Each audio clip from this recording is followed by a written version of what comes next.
advice. You never know if it could change your life. Take a chance, you're neither wrong or right. You never know if you don't wrong. Good morning, Matt. Hi, Rob, and welcome everyone to another episode of Dungeon Master of None. That's right. I'm Dungeon Master Rob, as Matt just told you. And I'm Matt, and we're continuing to chug along as the OneDnD train moves ever more slowly towards its inexorable station.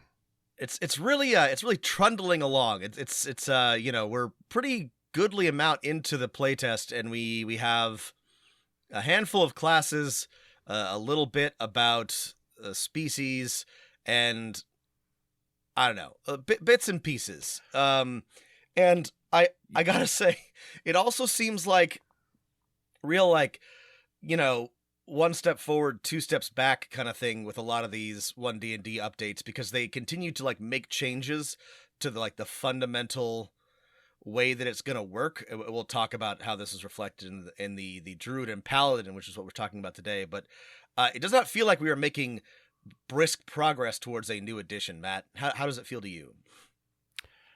Yeah, it might just be the format of doing things piecemeal. For D&D Next, for Pathfinder 2nd Edition, playtests were released in kind of complete chunks where most or all of the materials were put forward. And I feel like it gives people less time to moan and quake and a better sense of the game. You can actually play test it. I was starting a new campaign, and I was like, oh, maybe I should use some of the playtest materials. I'm like, yeah, but it's only half of the shit. So yeah, it just feels very hard to actually playtest.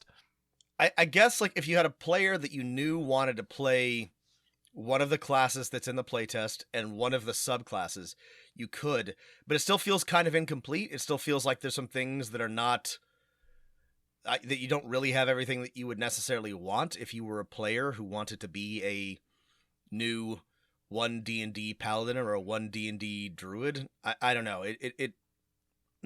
I don't quite get this approach, but I don't know. I'm already super critical of this, so I'm not gonna go too hard. I'm sure there's a reason for it. The thing that I think you would want is, okay, maybe it's fine to release these piece by piece so you can give a little more attention to detail, but then I think you would still want a year of playtesting with the complete material out. And right now we're on a schedule to finish sometime in the year 2023 or at the end of the year 2023. And if their goal is still to release this updated edition in 2024 for the 50th anniversary, that's you don't have that year. It feels, yeah.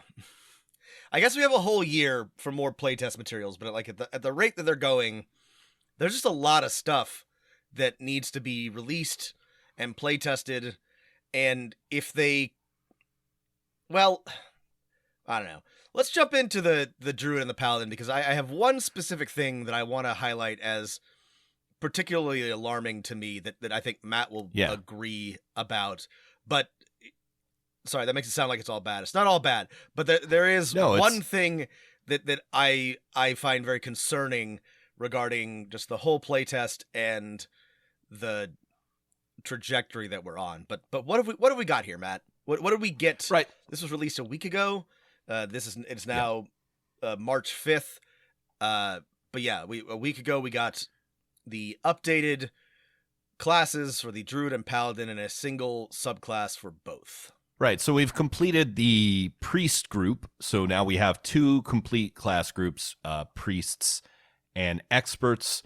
And there's a lot of updates to the Druid and Paladin, some updates to some spells, and a tiny retro update to the cleric. And that's pretty much it.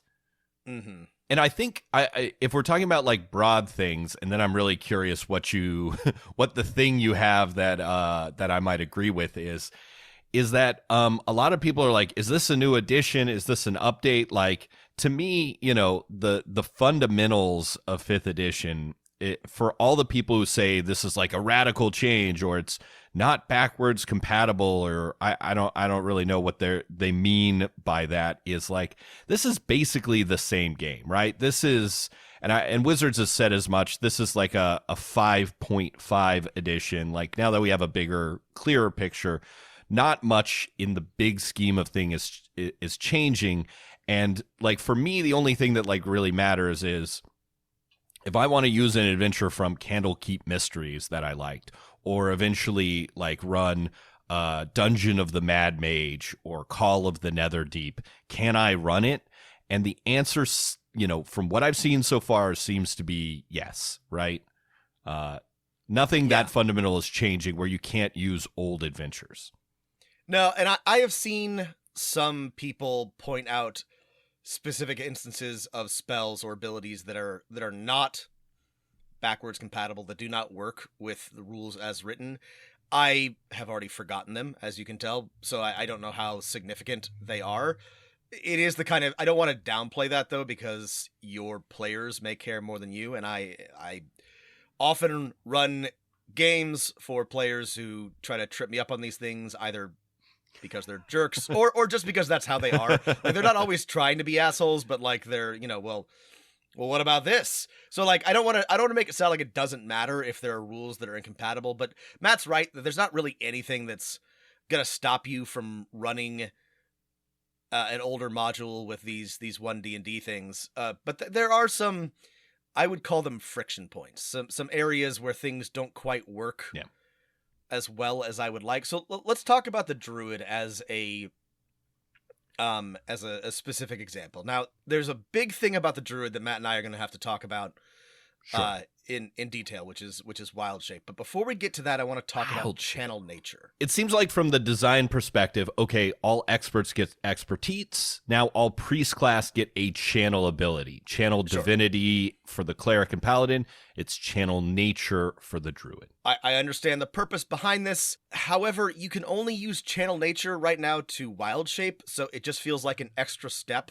Like, I've given you channel, here's channel nature, but all you can do is use a use of channel nature to wild shape. Well, when you get to second level, you can use healing blossoms and wild companion. Right. At first level, for new players, right, it probably feels like an extra step. You have this ability called channel nature. What does it do? Well, it does one thing, wild shape. You don't get the extra abilities until second level. It feels like a weird gating of stuff where it's like, well, I mean, it's you're only denying people these abilities for a single level. Is that really worth it? Is that worth having 2 entries? I don't know. Yeah, I think I understand this. I don't know. I don't know if this is good or bad. I do want to sort of like pause here though. I want to read this design note that's in the playtest. So this is a little box, a sidebar that says, design note, uses of channel divinity / nature. In the previous Unearthed Arcana, the cleric's version of channel divinity offered a number of uses equal to a character's proficiency bonus. That number is too generous for a multi-class character, who could take only 1 level in the cleric and then get ever-increasing uses as the character gains levels in another class.